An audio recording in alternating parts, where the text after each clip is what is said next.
Okay, just explaining why I didn't take this trade, and I should have, um,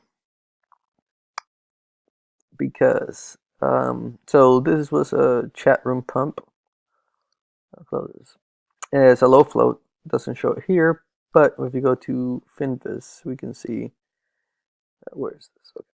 So we can see that it's a low float stock. Where is it? Yes, 1.5. So that's really low. Volume had a lot of volume today. Um, let me see if I can refresh this and show the volume. Yeah, there we go, 11 million. So this was a chat pump. So teachers tell their students to buy this stock and just pump it, and that's what happens. And this is basically what happened. So it went from the basically twos to the sixes in a few minutes. I was looking at this and I saw the pullback consolidation, small consolidation here, and I was waiting. I was like, maybe if it breaks out, I'm going to buy it, but it was too overextended, and so I didn't buy it.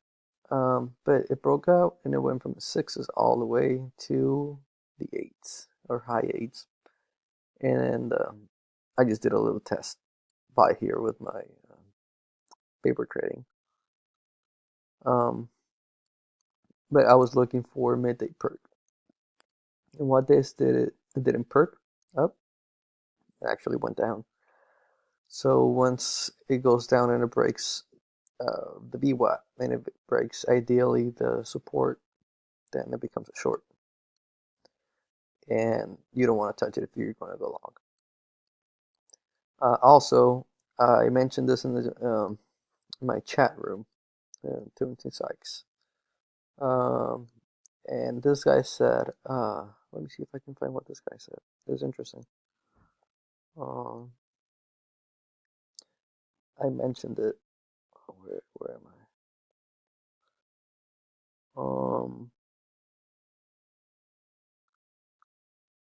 Where is it? Oh my God, no, it's not here.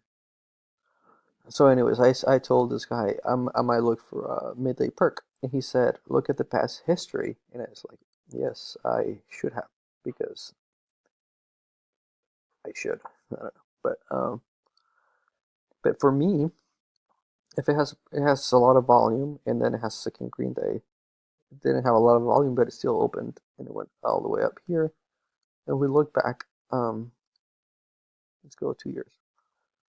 But you can see that like it has run in the past, ran. When it has a lot of volume, this had a not a second green day. This did have second green day, didn't, but it opened still a bit higher. Still up. And I was thinking, okay, if it has a lot of volume, maybe it can have a perk and probably have a second green day. But this guy said they're more likely not to because of the history. So it's always good to consider the history. In this case, yeah, it didn't. It probably won't have a second green day unless it's still pumped the next day. But I don't think I'm gonna touch it until if it becomes a second green day. Probably won't have a third green day, so that would be a good opportunity short. Um, because it hasn't shown any strength on the third day. We can tell in the recent spikes. It might become a good dip buy third day, fourth day. We'll see. But where is this? So the news, it's not really an ideally very good catalyst. So it makes you wonder why it did a spike, huh? It's just chat room pumps.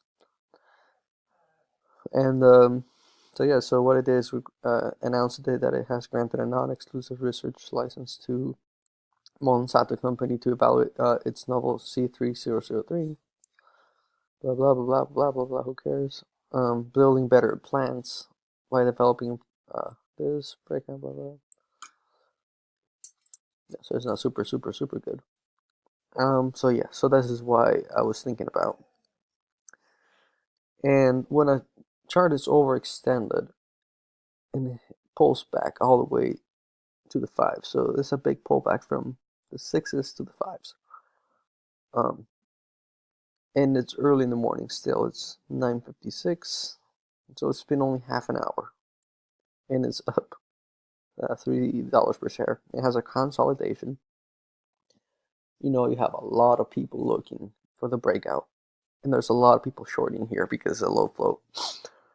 So if we can short those squeeze those shorts, then we create this big breakout. So I should have bought the breakout, and that's it. And so when it's overextended, it has a pullback of $1, and there's a lot of people looking at it, you buy the breakout, and it doesn't matter what it does next. Probably gonna just keep coming down. So that's it. And